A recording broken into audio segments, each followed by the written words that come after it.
And I just saw a mess. I don't think Jason Nike would mind. He says, this image terrified me as a kid, and it was Rambo getting the knife slit across his chest. Oh my God, that's a great one. That's a great one, actually.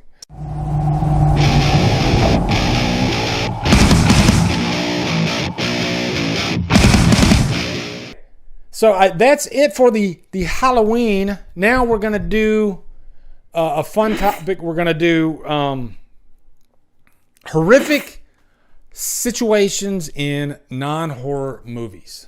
Okay? I got 7 movies here for you. And as a matter of fact, let me pull up I had on Facebook because I asked this question.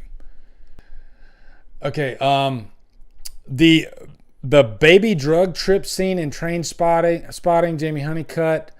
Kyle Durant says he refuses to participate. Jason says Horsehead in bed scene, The Godfather. Yes, that's a good one. Alana Jade says Passion of the Christ. Whew, I watched that in the theater. Whoa, that was very heavy. Okay, very heavy. So horrific scenes in non-horror movies. Before I talk about American History X, let me just say I saw Passion of the Christ in the theater, and it was completely silent. And then, during the scenes where Jesus is getting ripped apart, this woman in the background, she just lets out this wail, like she's crying, but she's crying like vocally, like very, very loudly. And the only thing you heard was her, and I don't even want to demonstrate it because it was horrific, and it made the experience that much more strange. But yeah, I mean, Mel Gibson, and I don't want to get all religious here and everything, but Mel Gibson, he wanted to pretty much make Passion of the Christ as realistic, I guess, as possible to try to show what Jesus went through to the whole thing, and I think it's effective in that sense. It was like, I think it was too much for a lot of people, but it's a good answer. It's definitely a good answer. Now, American History X, Edward Norton himself is pretty terrifying in this movie. If you haven't seen American History X, he is a white supremacist, and this movie, this is probably one of the greatest character arcs I've ever seen in my entire life, but at the beginning of the movie, there's a burglar coming to his house, and he runs out and he puts the guy on the ground and he curb stomps him. And just the way it's directed, the way they showed it was just absolutely brutal. And man, that's a great movie. American History X, that's for a long time, that was like one of my all-time favorite movies. It is so freaking impactful, so good. But yeah, and the story is he goes to jail, and he's extremely racist, and he goes to jail and he befriends the only guy that will be his friend is a black guy. And so he learns to soften his heart, and he learns that. And I think when you grow up in a certain environment, you've never left home, you've been in the same location, and you hear the same beliefs. And that goes for any belief, not just racism, but, even religion, everything. It really helps to get some experience away from, your comfort zone, where you live. One thing that helped me was being in the military, and I moved every 3 years. And I've been to places like Kuwait and Saudi Arabia and Oman and Afghanistan and Korea and Japan. I've been to so many places, Germany. And I think that's why I'm just so accepting of everything and everybody. And really, I don't get offended by much at all, because we're all here on this rock and we're all different, and that could be from our belief system. That could be from just our location. And TDY. Yeah. I've had a lot of TDYs. But yeah, I think that really kind of shaped who I am as a person, because before I joined the military, I lived in Mississippi. And I'm not going to talk bad about Mississippi, but some of the, what's the word I'm looking for?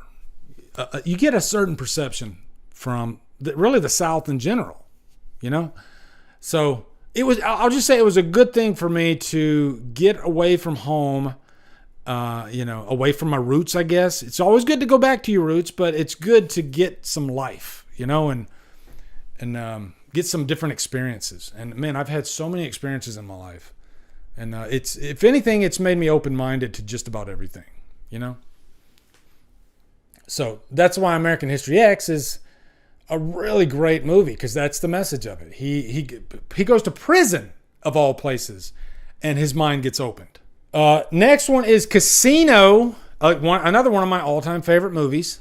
I do love gangster movies. As a matter of fact, I watched Carlito's Way last night. I'm such a De Palma fan. I mean, Scorsese directed this, but De Palma, like lately too, I've been in such a mad De Palma mood. And I've been going through a lot of his movies. I reviewed Blowout recently. I'm going to be reviewing Body Double here pretty soon. But man, I just visually, I just love the way Brian De Palma directs. And it doesn't matter the genre, because Carlito's Way is a straight up gangster movie, but it still has that De Palma feel where the camera will be up here and it's like moving its way down and then onto the subject, and then it'll shift to the right or the left depending on what's going on.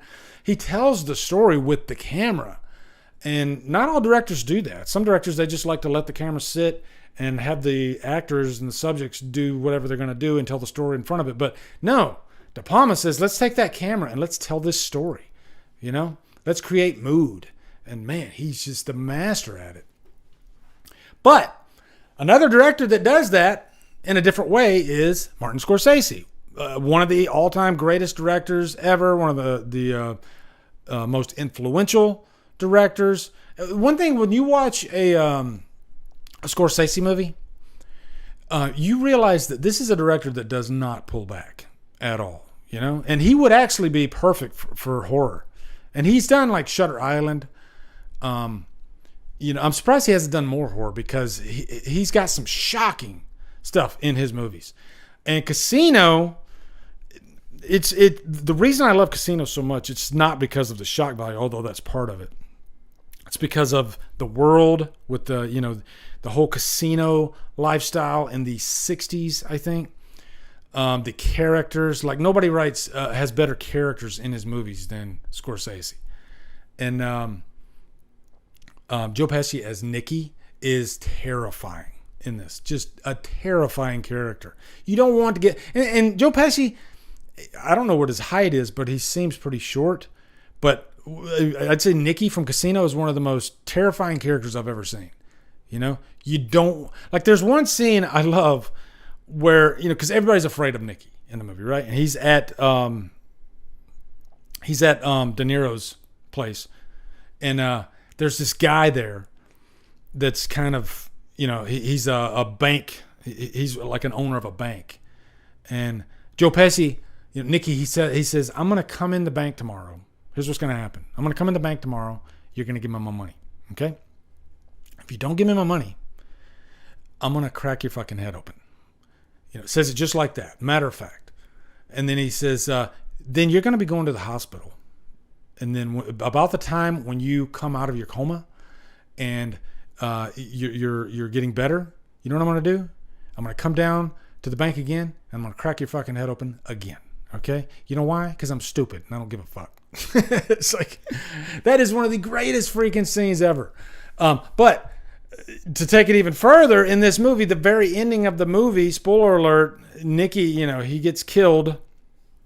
Or Coffee, what's up, brother? He gets killed at the end of the movie, and he is beaten to death with a bat, and then he's buried alive. And still to this day, I'd put that up against any horror movie I have ever seen. It is shocking and brutal.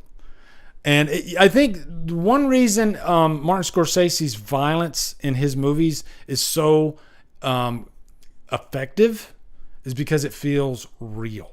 It feels like the violence that you would see if you walked out your front door and someone stabbed somebody to death outside, or beat somebody to death with a bat. That's a different type of violence than what you normally get in like horror movies, It's kind of hard to explain, but you know what I'm talking about, So Casino. What a movie, guys. What a freaking movie. Amazing. If you've never seen Casino, do yourself a favor. Wow. And since we're on Scorsese, might as well give you Goodfellas too. This is kind of the opening scene of Goodfellas. You know, everybody gives Tarantino the credit for shifting his structure around in his stories, but Scorsese was doing it long before Tarantino. He would take a scene that's in the middle of the movie and put it at the beginning, and then or take repeat a scene, or put the beginning at the end. You know, whatever makes the story more compelling, right? And by doing what he did, he took a scene from the middle and he put it in the beginning, and then he repeated it later. You know, and this is a scene where Billy Batts, he just gotten out of prison, and again Joe Pesci, he plays Tommy in this movie.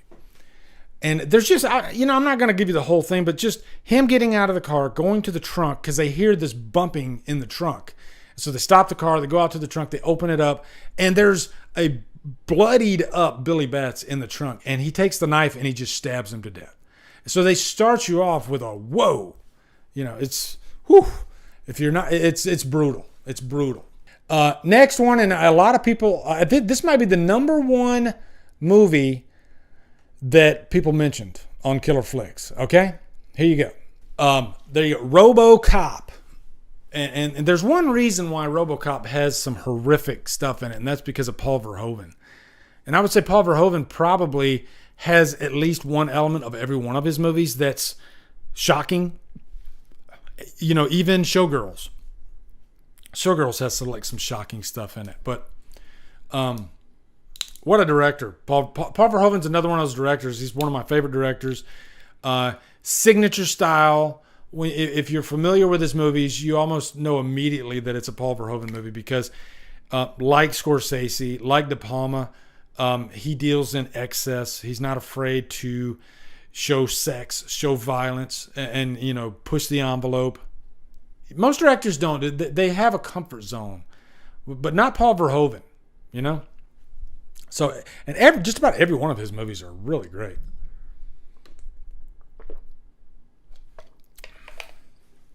Basic Instinct. A lot of my younger viewers might not remember this, but Basic Instinct. That movie was huge back in the day when it came out. Everybody was talking about it,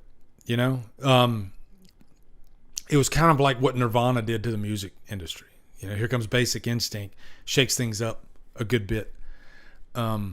Because there were like erotic thrillers, but they were like B-level, they weren't good. And then here comes Basic Instinct with a great director, a really good story with a shocking twist. Sharon Stone giving a freaking Oscar-worthy performance. Was she even nominated for an Oscar? She should have been, as Catherine Trammell. I should have put her on my list as underrated killers. I've done an underrated killers list before. What's up, Brooke? How you doing? But yeah. Paul Verhoeven, man.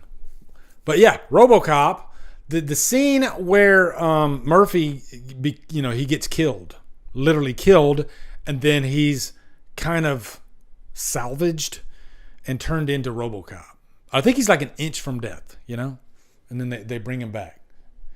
But the scene where he's killed is brutal. Okay. All right. I got two more here for you. Two more. Okay, two more. Here we go. All right, guys. Requiem for a Dream. Whoa. Anytime you get movies about drug abuse, there's always scary stuff in them anyway. And I guess pick your poison. It could go, because there's so many different scary elements about that lifestyle to begin with. And this movie, it's a heavy watch. Directed by Darren Aronofsky. And, there's nothing pretty about it at all. It's just the ugly side of drug addiction and how low you can go And I don't even know if I can even like, well, let's just say there's like a, can I say the word without getting in YouTube trouble? If you've seen the end of this movie and the situation that Jennifer Connelly's character gets herself into at the end of the movie, let me just say, I was just talking about last week. I was just talking about, what would you call it? Like controversial cinema. What was it? What did I call it? I can't remember. Shocking type stuff, like Terrifier. I guess this is kind of more realistic, I guess, in nature, but this would fit into that category quite well. Exploitative, yeah, exploitation. That's the word I was looking for. You could file this movie under that, exploitation, showing things that normally you're not going to see in movies, pushing the envelope, yeah, and depressing, like Kessler said. Yeah, Requiem for a Dream, it's a tough watch. It's just not a movie that you're going to throw in every Saturday afternoon, okay? You got to like pep your, you got to be ready to watch freaking Requiem for a Dream. Zodiac. California with a K. Brad Pitt. Oh Brad Pitt is pretty damn scary in that movie. That is a great pick, Zodiac. That is a really great pick. I love California. It's a movie that not too many people talk about either. Have any of you guys not seen California? Early 90s? This is like, I think he probably filmed this right around the time he did Thelma and Louise. And if you ever wonder if Brad Pitt's actually a good actor, watch this movie. And, if it's possible, he literally tries to make himself look unappealing in this movie, if that's even possible with Brad Pitt. But yeah, he's just going for a great performance in this movie. It's I just watched it again, I think a couple years ago. But it's one I used to watch constantly, all the time. It's a great freaking movie. But yeah, he's pretty scary in that movie. That was a Zodiac. Great. That was a great example. All right. And then the last one, and this is a good one. And I can give you my experience. The first time I saw Reservoir Dogs, I was feeling really uneasy. Because they set you up by showing you the subject, this cop that they got. The cop's a good guy, right? And they got him tied up and everything in the chair. You spend a little bit of time with him, get to know him. And then here comes Mr. Blonde coming in there, Michael Madsen. And you don't know what he's going to do to the guy. You just know that he's there to torture him, okay? And I think that's the misinformation, the not knowing what's going to happen to this guy is what makes it scary. What makes it scary. And it is. I felt very uneasy for this. Like, what is he going to do? Just because a movie's not considered horror, that doesn't mean it's not going to shock. There's so many examples of movies that do this. All right. Destiny, what's up? And boy, this might be number one, if not in the top three, because before he even does what he does to the guy, you're already like kind of freaked out, Tarantino just beautifully directed this movie. His first movie he directed too. But yeah, he like pulls out his switchblade and he cuts the guy's ear off, And yeah, what a freaking movie. What a freaking movie. Reservoir Dogs. I could watch pretty much any Tarantino movie. I'm down. I could watch it all. I love it. Horror and Coffee. Thank you very much. That's one I meant to put on here. I forgot. Scarface, the chainsaw scene. This might be the first non-horror movie that I watched that freaked me out. That particular scene, just because of how real it felt. You don't want to be in that situation, with this drug dealer, this really seedy motel room, and you don't trust anybody. When you walk in the room, there's just shady characters in every corner, and you're constantly like looking over your shoulder. You got Tony Montana in there, and then they have this guy like tied up in the bathtub. And Tony Montana has to watch this guy get killed with a chainsaw.